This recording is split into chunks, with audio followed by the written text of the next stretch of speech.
Welcome back to the Joseph Graham Show, where we help you build epic lives while you discover the world around you. Today, I have special guest Mark Tarbell. Did I say it correctly? Because I always want Yes, to you make did, sure. Joseph.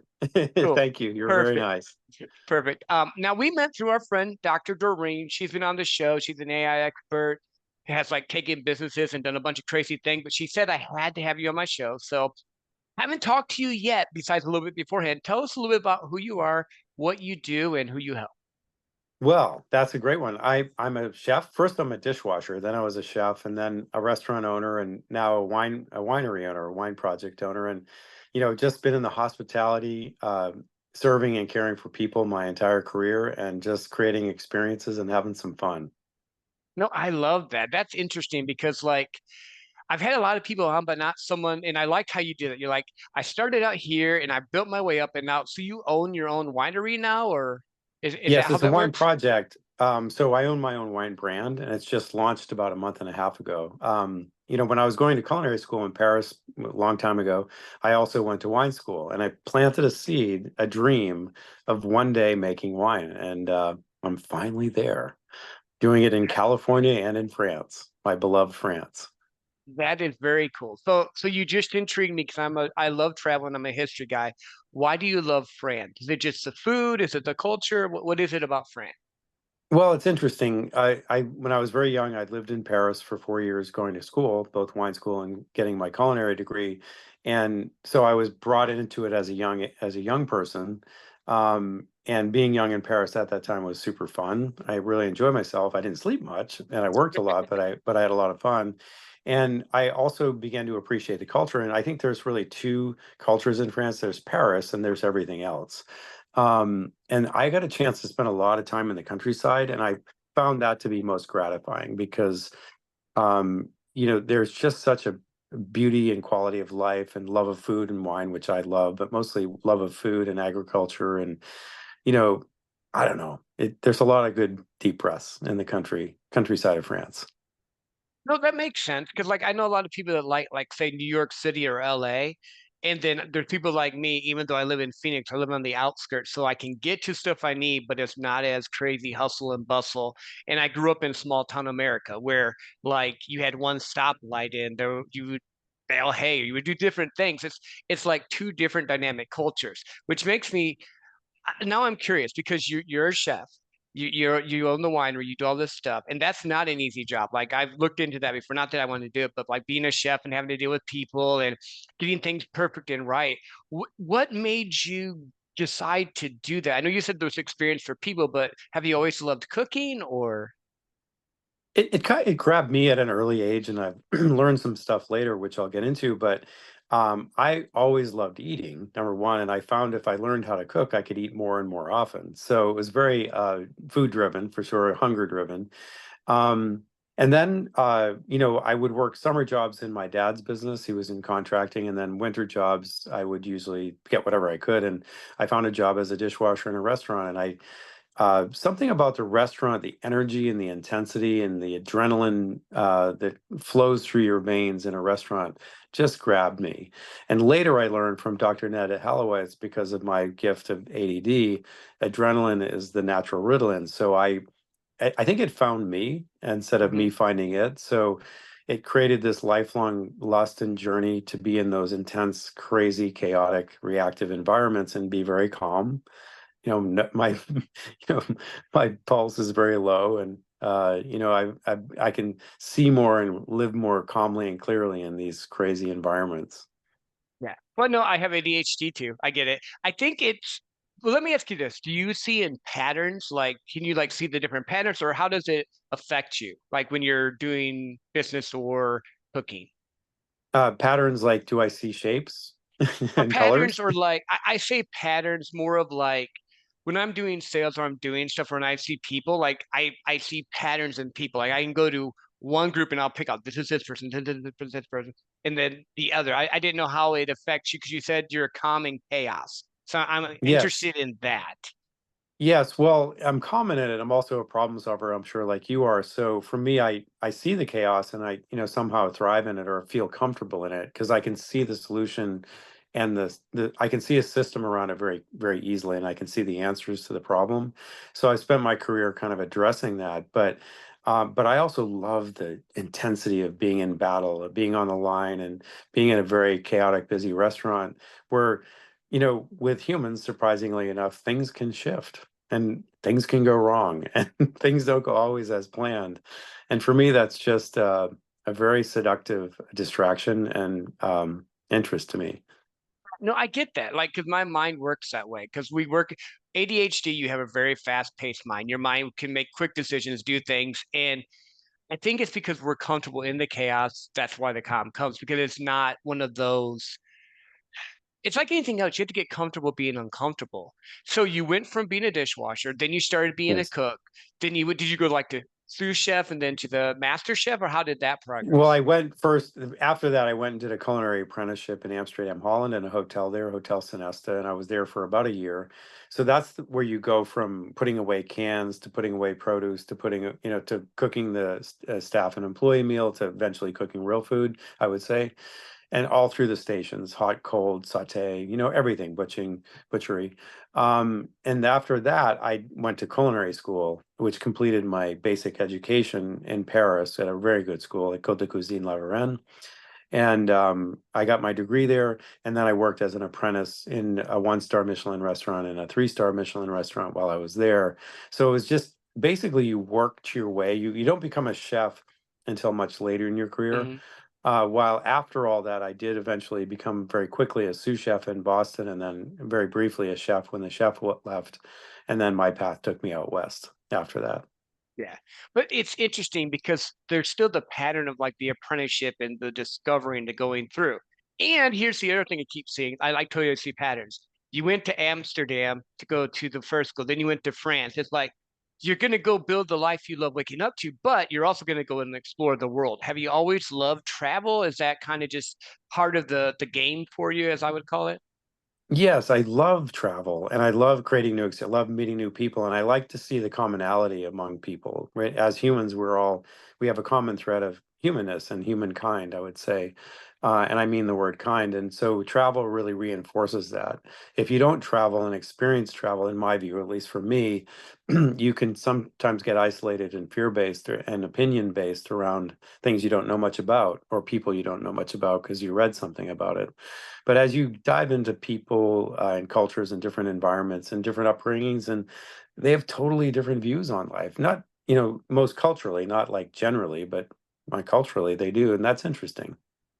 No, I love that. I try to find other people. Like I've been to Bolivia, Mexico, Malaysia, and Canada. I don't really count Canada because I call that little America. Sorry for my Canadian listeners. They probably don't like that, but it's not that much different. Like you go across the border into Canada and the Windsor where I went or Ontario, it's pretty much like you're in Michigan where I was. But I Yeah. love getting in culture. And then even here, like in the US where I go, I try to find people that are different because I'm always inquisitive. I'm like, why do they think that way? Is that something that you just always loved doing, or is it just you fell into it because you traveled? Well, I've always loved it. I think I've always been a people person, and luckily, because the business I'm in is very intensively about people, whether it be staff or guests and customers. So for me, understand like a little stat. Like my one restaurant's been open 30 years, and we do 6 to 8,000 customers a month, and you kind of add that up, and maybe I'm there for at least 70% of them. So I've shaken millions of hands and had millions of 30-second conversations with a lot of people over the years. And I believe that my love of people keeps me going through that because even though I may have similar conversations over 100,000 times, to me, it's brand new every time. And I think that's sort of an ADHD gift too. You're like, oh, this is new. Yeah, no, or, I or, or, agree. you- or you can become hyper focused or fascinated. And I really am. But meeting all these people and having all that energy pass through me over the years has been pretty. I think I take it as a gift. No, no, I agree.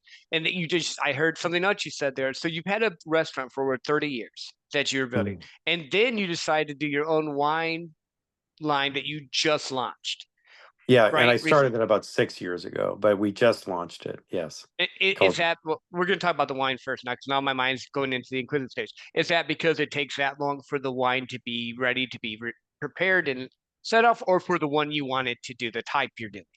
Well, full vulnerability. First, I'm very busy. I have a lot going on. But secondly, when you're doing something that's passion driven, and you probably can relate to this, that vulnerability around that, like I probably dragged the launch for excuses that are very legitimate and real, but not Hmm. Yep. for quite some time because I was fearful of the judgment that maybe I wasn't doing something that was worth enjoying.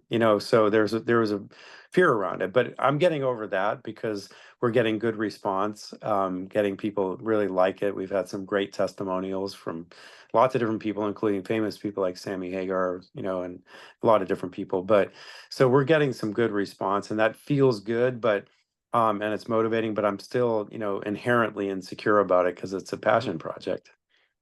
But that makes sense because you're giving a part of yourself. You're opening yourself up. This is my wine line. This is my brand. This is my baby. But it's not like I'm selling you a widget. You're selling them an experience, a thing that they're going Yeah. to sit around the fire with their family or whatever where they like to do their thing. What type of wine is it?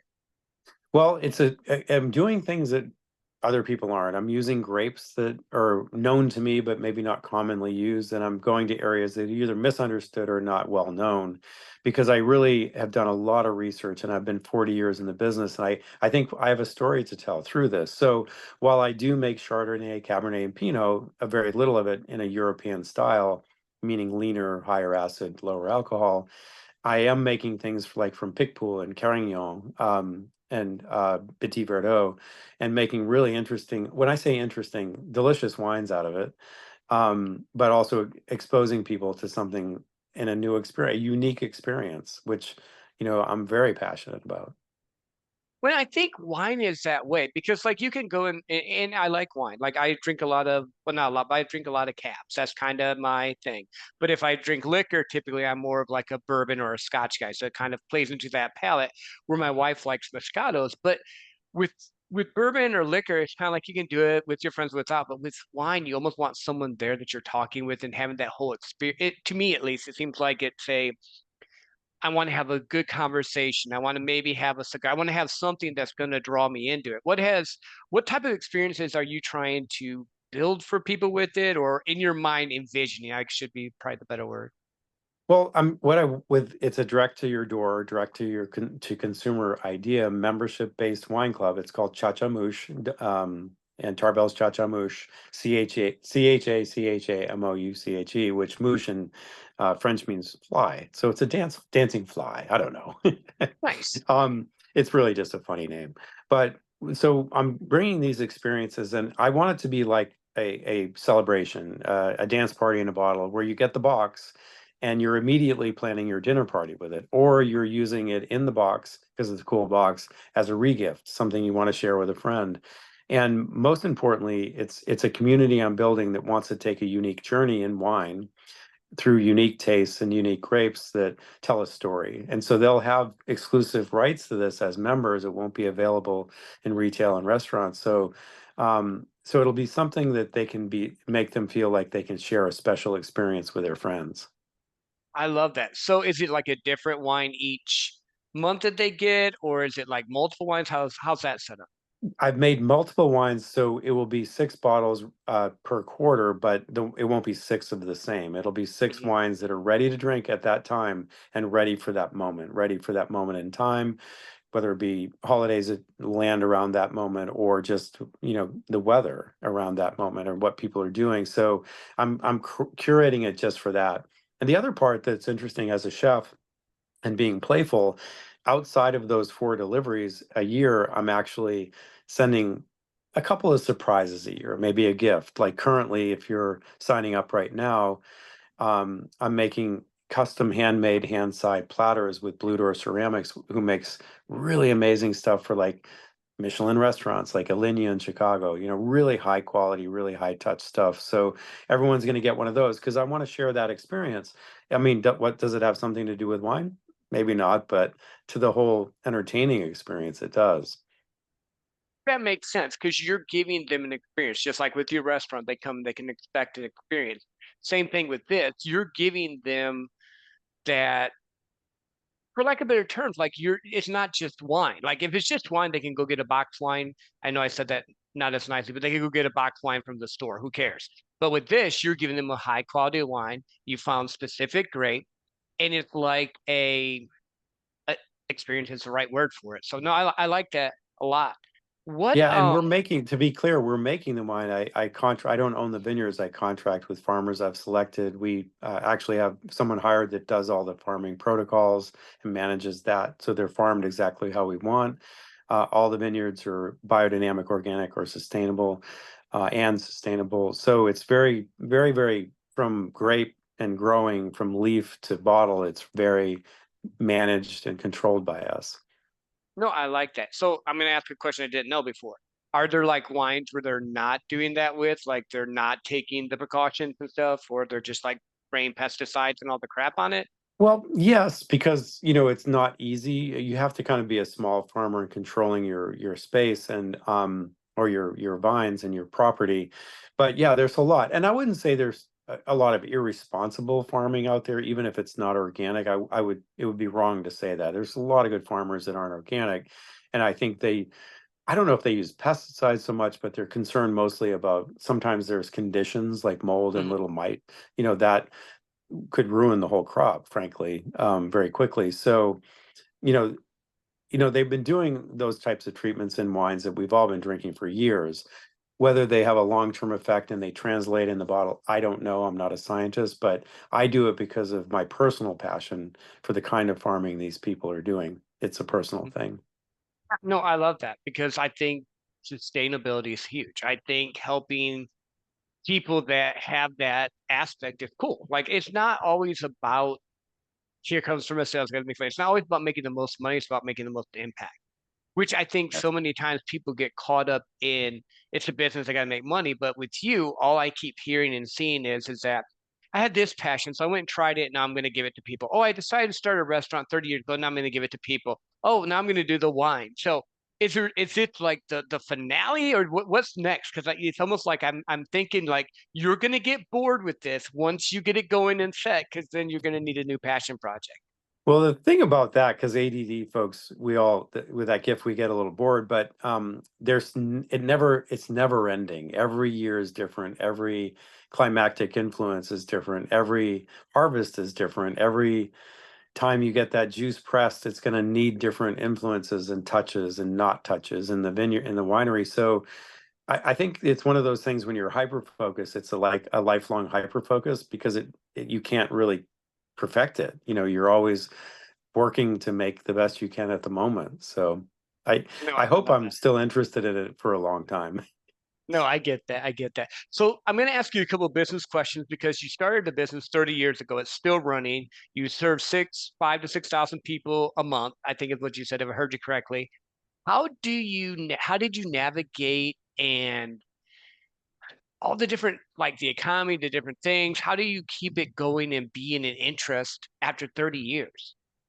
Well, first, it's an intense passion for my business and building a great culture and team and designing systems that allow the business to run comfortably, even though I'm crazy and will come up with 10 ideas a day, right?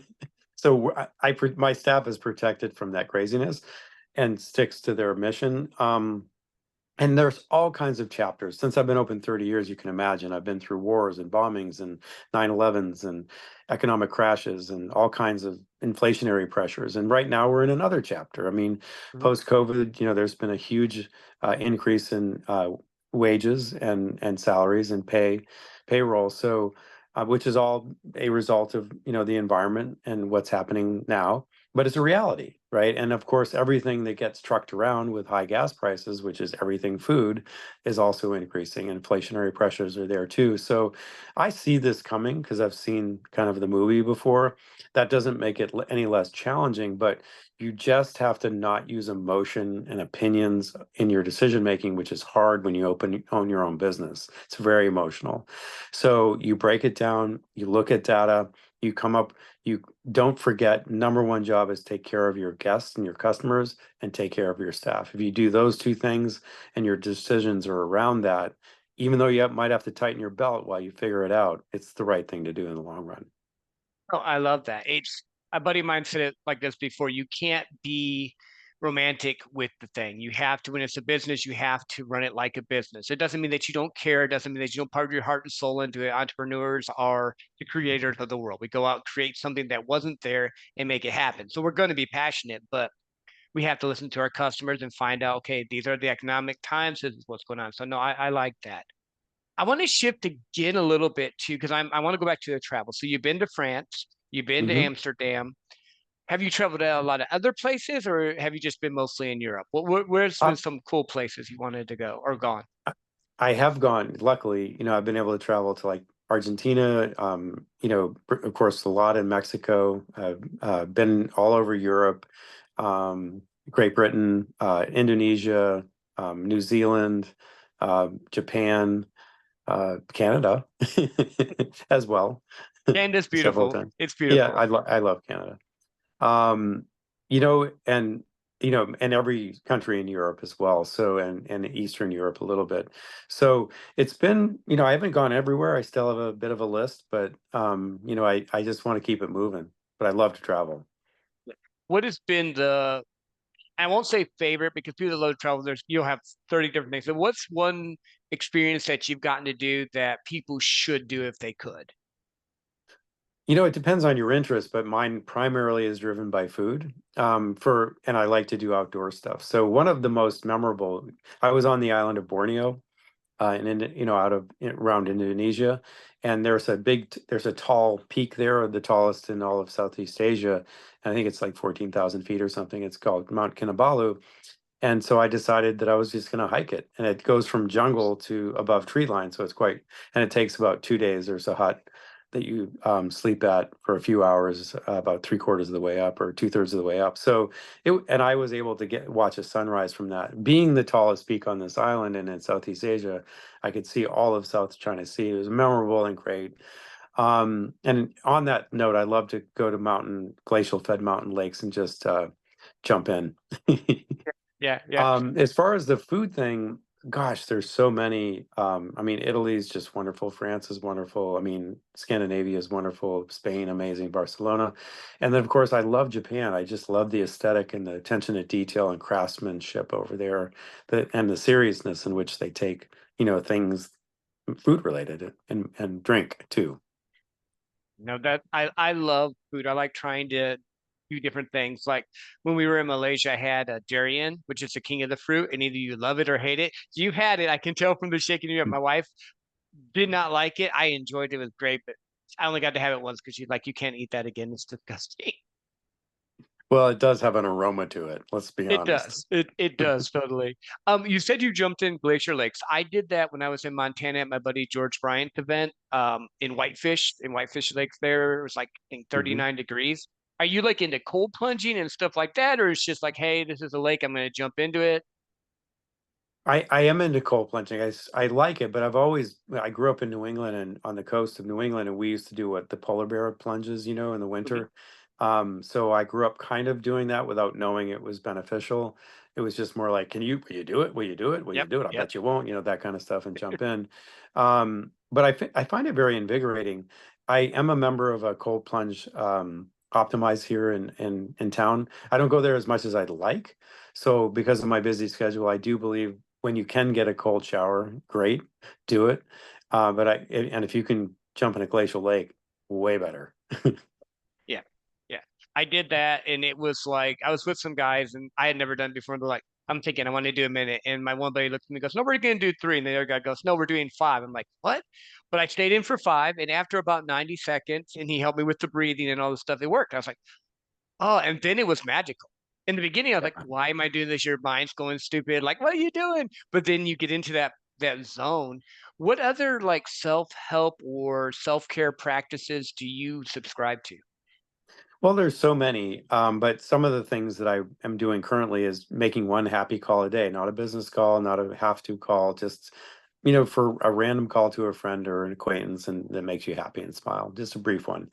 I've found that I like walking barefoot on something earth, whether it be rocks. I'm now doing it on rocks, which is uncomfortable, but in some weird way, it reminds me of a connection to earth or on grass.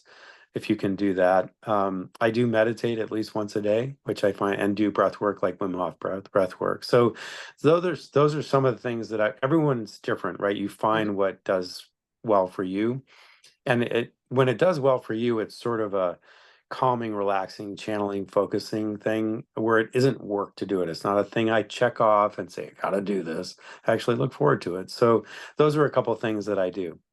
No, I love that how you said that because a lot of times people are like, "Oh, I got to get up at 5 a.m. and I got to do this." And like, no, you got to do what works for you. Like, I go for walks in the morning. I do a stillness practice. One of the things that actually works really well for me is there's a kickboxing gym and being in movement and just having that hour where I have nothing but what I have to pay attention to and be 100% focused. It works for me. I've done like the meditations, I've done the breath work.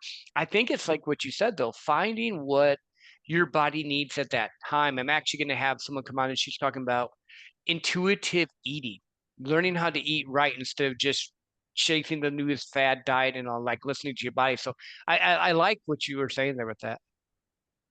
Well, I'd love to. I can't wait to hear her podcast because I've just kind of fallen into that.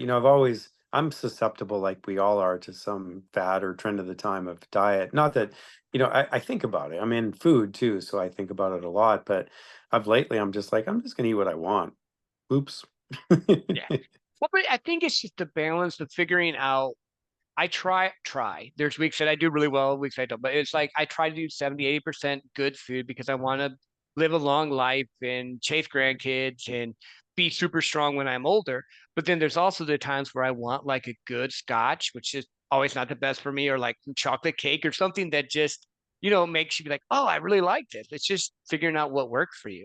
I know that Yes. it's simple, but complicated. Well, there's a Dr. Omar Reed, who is a dear friend of mine. May he rest in peace. He always said, "Mark, your body can withstand minor abuses from time to time."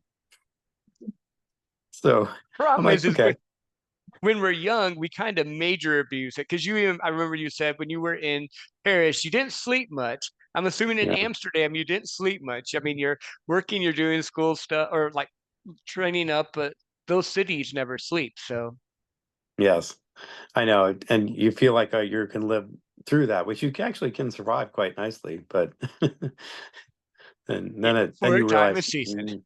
not so good. No, I got you. So, where can people find you at?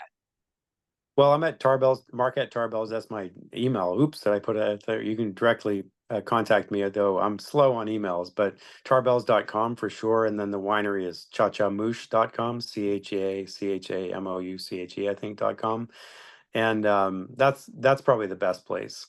And if you want something really to get done, and Carly won't be mad at me, but Carly, Karlee, at tarbells.com. She's my assistant and she runs the world for me. She's been amazing. Yeah, we've been in contact. She's been giving me the information, making sure. No, I like her a lot. Shout out to Carly. Um, So I didn't want we're not ending yet, but I want to ask you this question because I like how your mind works. If you could go back in time and talk to anyone, you get to stay there a year, do whatever you want, learn, and then bring it back with who would you go talk with and what would you learn? Wow, that is a question I haven't been asked, and I love it. There's lots of people that I'm inspired by. Certainly, well, in my business, it would be Escoffier and Ritz, Caesar Ritz and Augusta Escoffier, which they design modern hospitality and restaurants and how they run in 1920s. So that would be interesting. I like wordsmiths. So there are two, Winston Churchill and Mark Twain, I think are great. They were great with words, and I think words are important and words are powerful. And I think their command of the language and how they were able to craft words, I think is just a gift and stunning and wonderful. That no, I love that. I do. Any other words of wisdom? Anything else you want to just touch on before we let the listeners go? Well, we're all faced with the same challenges being fear-based humans. Just work every day to get up, keep moving, look ahead, and fill your life with those moments that bring you joy. I appreciate it, Mark. Thank you for being on the show. And all of you listening, I can't say it any better. So go be happy, live a life that you love living. And until next time, go do